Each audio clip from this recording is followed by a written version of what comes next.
This is macOS Ken. iPhone sets another new record, more comments around DMA Mageddon, and soccer subscriptions are back on sale. It is Tuesday, the 30th of January, 2024. I'm Ken Ray, and this is news from macOS Ken, brought to you by yours truly and supported by people like you, patrons through Patreon. Find out more and add your support at patreon.com/macOSCan. A couple of weeks back, we heard from both IDC and Counterpoint Research that Apple was the world's #1 smartphone vendor last year, the first time it has ever topped the planet for a whole year. Now IDC says, same goes for China. The market tracker issued a press release last week saying for calendar year 23, Apple became the leading smartphone company in China for the first time with record high market share of 17.3%. This, as the Chinese smartphone market as a whole, fell 5%. That said, there was a break in the clouds at year's end. While total recovery is far from guaranteed, the release says China's smartphone market did grow 1.2% in the fourth quarter versus the same quarter a year earlier. That marked the end of 10 consecutive quarters of year-over-year decline. On Apple's rise specifically, IDC says Apple's climb to the top spot in 2023, especially in light of renewed competition from Huawei and the soft spending sentiment, marks a tremendous success for Apple. The firm says the company was able to hit that mark thanks to timely price promotions in its third-party channels. I told you yesterday that Evercore analyst Amit Daryanani issued a note of nonchalance around Apple's planned compliance with the European Union's Digital Markets Act. Now, something else about which he is not worried. Apple 3.0 ran part of another note Daryanani wrote over the weekend, this one addressing Apple's first quarter fiscal year 2024 earnings, set to be announced day after tomorrow. Hitting a few points. China risk remains top of mind for investors, according to the analyst, but he and his think emerging market share gains and higher ASPs for developed markets should help iPhone revenue stay stable last quarter, and maybe this quarter too. While investors may fret over services, Daryanani and friends think growth for that segment should remain high single or low double digits. Investors will also worry about the DMA thing, though he thinks impact from that will be modest at best.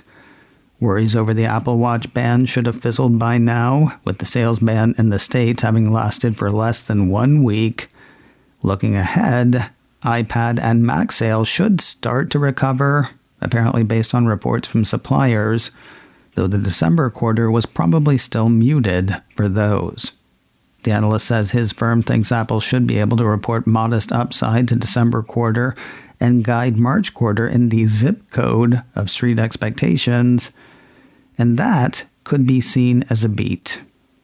Quoting his note again, we maintain our bullish stance on Apple and think buy-side expectations are likely below current consensus, so an inline quarter would likely drive upside, especially if Apple can point to continued solid iPhone performance in China. Mr. Daryanani has an outperform rating on Apple shares. His price target on the shares is $220. A short reminder, Apple's December quarter earnings are set for Thursday, the 1st of February. I'll tell you about those Friday, when everybody else is talking about Apple Vision Pro. Another negative note on Apple's announced DMA compliance plans. A piece from Apple Insider had Sarah Bond, president of Xbox for Microsoft, responding to a post by Spotify CEO Daniel Ek and criticizing Apple in the process. We talked here yesterday about what the Ek said. To say that he was not impressed with Apple's plans would be putting it mildly. To a string of posts, Bond replied, "We believe constructive conversations drive change and progress toward open platforms and greater competition. Apple's new policy is a step in the wrong direction. We hope they listen to feedback on their proposed plan and work towards a more inclusive future for all." I won't say that Apple Insider is on Apple's side necessarily, but the site did take pains to point out an interesting dichotomy between what Bond says and what Microsoft and Xbox do. As that site's Wesley Hilliard points out, Bond's comments arrived despite Microsoft's reliance on a 30% commission on games. The company lets app developers keep 100% of revenue made from sales via the Microsoft Store, unless it's a game. Yet to weigh in on Apple's DMA compliance plans, the body with whom it will be complying. Another piece from Apple Insider had Terry Breton, European Commissioner for Internal Market, telling Reuters that he and his are ready to land on any gatekeeper whose compliance is seen as less than compliant. According to Breton, the DMA will open the gates of the internet to competition so that digital markets are fair and open. He went on to say that if the proposed solutions are not good enough, we will not hesitate to take strong action. The potentially frustrating part, the European Commission is not commenting on Apple's plans before they are implemented. As Breton explained it to Reuters, he and his will assess proposals with feedback from third parties starting from the 7th of March, which is the day after the DMA is supposed to be in effect. A spokesperson for the EC spoke similarly, saying they strongly encourage designated gatekeepers to test their proposals with third parties. Yeah, that should go well. Apple is having an issue with a nation that is famously not in the European Union. The BBC has the Cupertino company warning against proposed amendments to the UK's Investigatory Powers Act 2016. According to the Beeb, under the proposed amendments to existing laws, if the UK Home Office declined an update, it then could not be released to any other country, and the public would not be informed. Put differently, if Apple found a vulnerability that British intelligence was using, or found a vulnerability that British intelligence thought it could use, the UK government could stop Apple from releasing an update to fix the vulnerability, leaving the Apple-using planet vulnerable. The BBC had a government spokesperson saying, "We have always been clear that we support technological innovation and private and secure communications technologies, including end-to-end encryption, but this cannot come at a cost to public safety." A spokesperson for the Home Office told the broadcaster it is critical that decisions about lawful access, which protect the country from child sexual abusers and terrorists, are taken by those who are democratically accountable and approved by Parliament. For its part, Apple says the proposal is an unprecedented overreach by the government and, if enacted, the UK could attempt to secretly veto new user protections globally, preventing Apple from ever offering them to customers. The BBC says the proposed changes are set to be debated in the House of Lords today. If you're finding it tough to keep up with where we are on the next round of developer betas, that makes sense. They're coming out kind of staggered this time. Last Thursday, Apple seeded the first developer betas of iOS, iPadOS, and tvOS 17.4 to developers. Then Friday, then the weekend, then Monday, pieces from Mac Rumors say Apple gave developers access to the first beta of macOS Sonoma 14.4 and watchOS 10.4. What's new in those? Well, the only thing the site can point to for certain is the new emoji that turned up in last week's betas. I love those. Give it a few days and other new stuff may turn up, as it has for last week's betas. Arriving with iOS 17.4, one of those things one can't believe wasn't there already. Another piece from Mac Rumors says iOS 17.4 looks likely to bring a Stopwatch live activity. Can't believe that wasn't there before. To be clear, timers have been among the live activities since that went live in iOS 16. The iOS Stopwatch, though, that only works in the Clock app right now. Assuming it makes it out of beta, and it's hard to see why it wouldn't, The piece says the stopwatch will show on both the dynamic island and on the lock screen once activated through the clock app. Now, folks poking around in last week's tvOS beta have found something that's less of a feature and more of a mystery. Maybe a tease. According to yet another piece from Mac Rumors, back in June of 2021, Apple listed 2 job postings that mentioned homeOS, but deleted the term when it was noticed by the media. We've seen no sign of homeOS since, except for the first tvOS 17.4 beta. The term has turned up again, according to the report. The reemergence of that term adds to the rumor/speculation that Apple is working on a new smart home display meant to go toe-to-toe with the likes of Echo Show, Meta Portal, and Google Nest Hub. There's also talk of a HomePod with a screen on it. The Mac Rumors piece makes those sound like 2 separate devices, though I don't see why they'd have to be.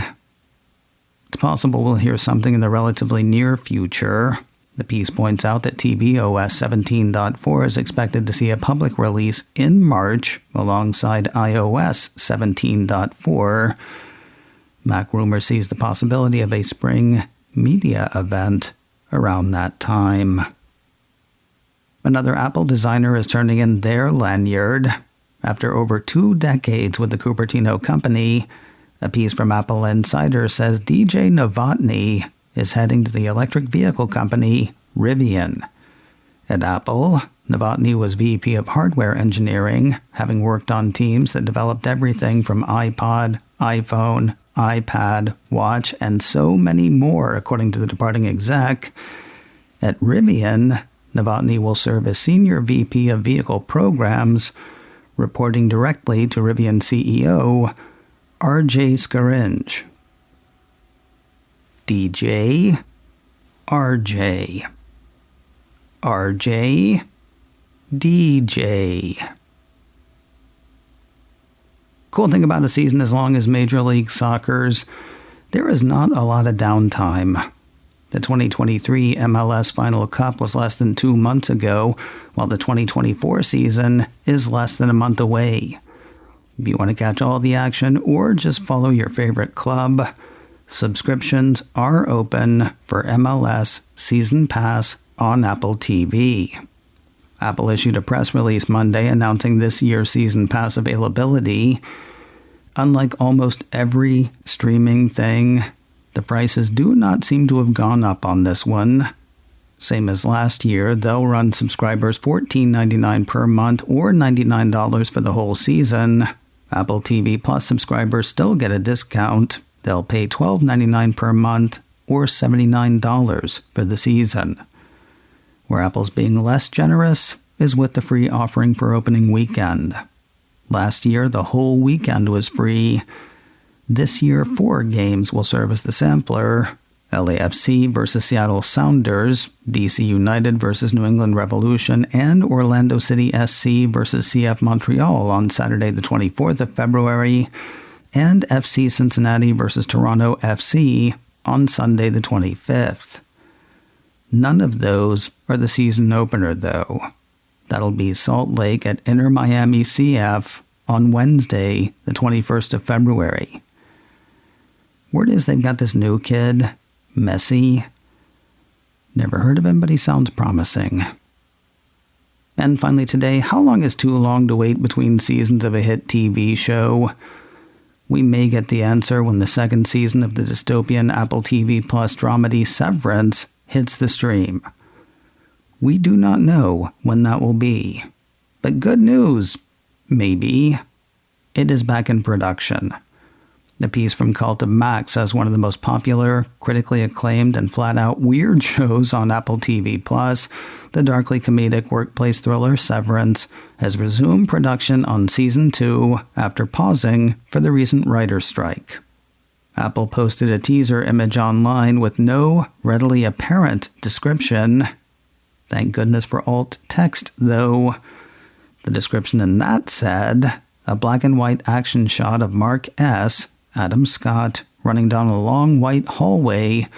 On the right side of the picture is a large camera recording the scene, confirming Severance Season 2 is in production. When will it hit Apple TV Plus? Who can say? Production on the show's second season was halted in May of last year due to the writer's strike. Then there was the actor's strike, and here we are, nearly 2 years after the most recent episode was first streamed. You know, they used to make between 22 and 26 episodes of Star Trek every year. And Cheers. And I Spy. Get off my lawn. macOS Ken, brought to you by me and supported by people like you, patrons through Patreon. Find out more and add your support at patreon.com/macOSKen. Advertising handled by Backbeat Media. Online at backbeatmedia.com. You can reach me a couple of ways. info@macosken.com or call 716-780-4080. Until next time, that is news from macOS Ken. I'm Ken Ray.